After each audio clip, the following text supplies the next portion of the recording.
we're asked to show that there's no integer solution for this equation x squared plus twice of y squared equals 203.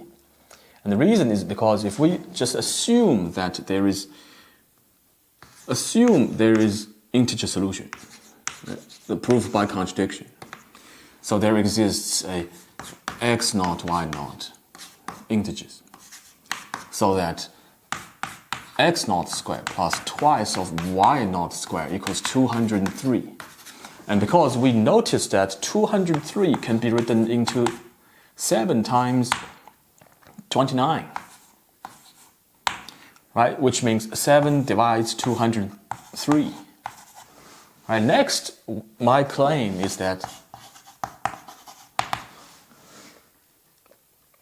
7 does not divide y naught.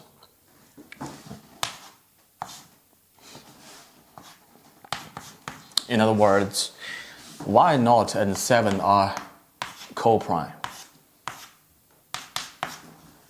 GCD. I'm just gonna omit.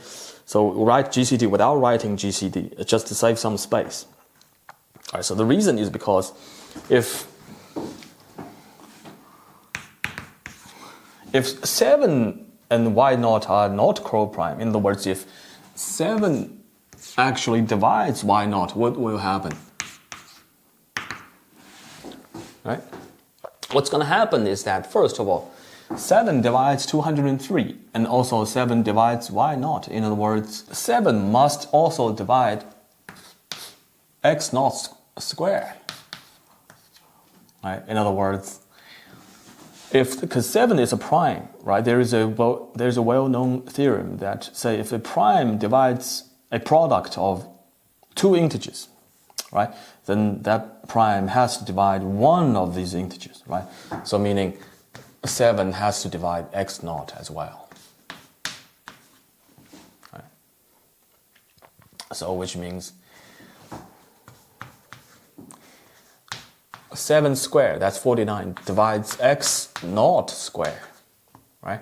At the same time, 7 also divides, 49 also divides y naught squared, right? So which means 49 also divides 203, right? Which is a contradiction. Contradiction cannot happen. So which means 7 does not divide y naught.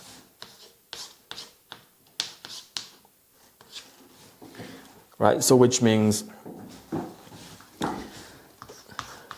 my claim is correct. Right, so y naught and 7 are co-prime. Right. So since y naught and 7 are co-prime, we have Bezout.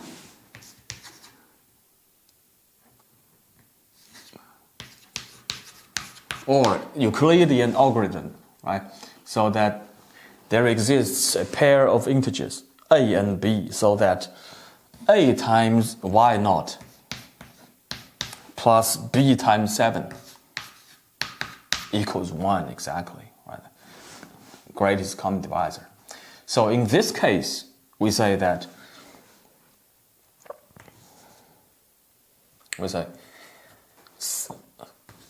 a y naught minus 1 equals minus 7b. In other words, 7 divides a y naught minus 1. Right? So in other words, a y naught and 1 are congruent modulo 7. Right? So that just means, so the difference between this and that is a multiple of 7. That's what it means. Or in other words, if this number divided by 7, it has the same remainder as if 1 is divided by 7. In other words, the remainder of this number after divided by 7 is just 1. Now, for example, it could be 8, could be 15, something like that. Now, here I'm just going to denote denote A as y not inverse. So if we're doing normal arithmetics, we say 3 times 1 over 3 is equal to 1. Then 1 over 3 is the inverse of 3, or reciprocal. Right? So in this case, it's modulus operation, but it's the same concept. Right? We can just treat A as if it's 1/3 or something like that. Right? So except we have a triple line instead of, so this times that is equal to 1, congruent to 1, right? So, in other words, this time we say that, first of all, 7 divides 203, right? So in other words, 7 is a multiple of the difference of x naught squared minus twice of y naught squared, right? It's a multiple of 7. Right? So I can say that, so 7 divides x naught squared minus twice of y naught squared. Right? So in other words, by definition, right, this number and that number are congruent modulo 7. X naught squared congruent to minus 2 y naught squared modulo 7. Right? Modulo 7 is just divisor, right? So meaning divisor 7. Right? Meaning this number divided by 7 has exactly the same remainder as this number is divided by 7. Right? Maybe they both have a remainder of just 2 or something like that, for example. So what if we just multiply by both sides by y naught inverse? What will happen? Right, so multiply the square of y naught inverse here, actually. So x naught square multiply by y naught inverse quantity square. And the reason we can do this is because even though it's denoted as y naught inverse, but it's still an integer, not a fraction, right? It's not like 1/3 as in normal arithmetics, right? It's just it's also an integer. So integer times integer quantity square. So this is legal. So that's congruent to minus twice. Okay, y naught squared times y naught. So altogether, y naught times y naught inverse altogether squared. Right? Modulo 7. Still congruent to each other because we multiply by the same integer on both sides. This is easily verifiable. It's a property of modulus operation. Now, and remember, modulus operation also is transitive.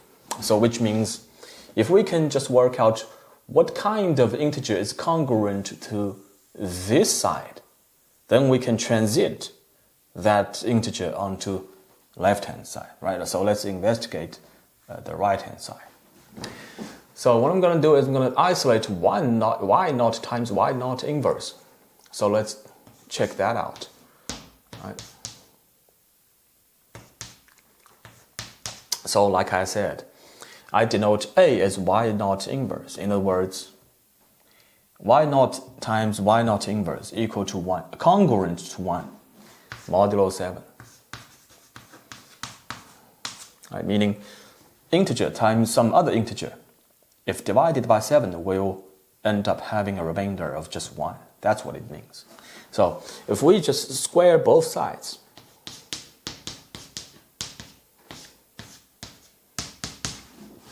also congruent to 1 square, that's 1. This is also a property of modulus operation, which is easily verifiable. Now, what's going to happen is that if I say multiply by minus 2 on both sides, still congruent. Right? So minus 2 congruent to 1 times minus 2, that's minus 2. Right, so meaning this number, if divided by 7, will have a remainder of just minus 2. So what does it mean by having a remainder of minus 2? So if we, let's just say 5 divided by 7, what's the remainder? Remainder is 5, right? Remainder is 5. So in other words, what if I do, so minus 2 divided by 7, right? Then we can say remainder is minus 2. But because the difference between 5 and minus 2, what's their difference? 5 minus 5, minus 2, that's 7. 7 is also divisible by 7. So 5 and minus 2 are congruent. So meaning they have exactly the same remainder after divided by 7. Right? So remainder of minus 2 just means remainder of just 5. The same meaning. Except here's a negative remainder. There we have a positive remainder. But they represent this exactly the same thing. So that is also congruent to, so let me just, so minus 2. Also congruent to 5. Like I said, it's transitive. We can also say it's congruent to 12. 5 plus 7 is 12. 5 minus 7 is minus 2. Same meaning, same concept. So now we can say that since it's transitive, right? So the left-hand side is also congruent to 5. So x naught times y naught inverse square congruent to 5 modulo 7. So what does that mean? That means this, remember, y naught inverse is also some integer. So integer times integer, integer square, after divided by 7, we will have a remainder of just 5. All right, so some integer, I don't know what that integer is, but because what are the possibilities, right? All of the possibilities, right? Like I said, any integer divided by 7, right? Any integer, we have the so remainder of 0, remainder of 1, remainder of 2, 3, 4, 5, 6. Right? 7 is the same as remainder of just 0. Remainder of 8 is the same as remainder of 1 because it's a cycle all over again. Right? So now I can just say here are all of the possibilities if we take some integer divided by 7. Right? There's no more other possibilities. So having a remainder of 4 is the same as to say having a remainder of minus 3. Because 4 minus 7 is minus 3. Right? Because the difference between 4 and minus 3 is just 7. 7 is also a multiple of 7. So 4 and minus 3 are also congruent modulo 7. Right? So 5, I can write it as minus 2. Same effect. 6, I can write it as minus 1. Right, for the same reason. So here are all the possibilities. So we have a square that integer. Right? If we square that integer, what are all the possibilities? So 0 square, 0. All right, 1 square, 1. 2 square, 4. 3 square, 9. Right, but 9 I can just write it as 2. The reason is because 9 divided by 7 will have a remainder of 2. So same effect. Right? So again, minus 3, minus 2, minus 1 is the negative of this number, this number, this number. So exactly the same effect. So I actually have just 4 and 1. Right? So 0, 1, 2, 4 are the only possible remainders of all the possible integers square, then divided by 7. Right? So here we have some integer square. After we divide it by 7, somehow we have a remainder of 5, or have a remainder of -2, which is impossible. Right? Because here are all the possible outcomes, possible remainders. Right? So which means my assumption is false, right? So there cannot be integer solutions, right? Because I started off based on the assumption that there is integer solutions, right? Turns out to be false. So there's no integer solutions.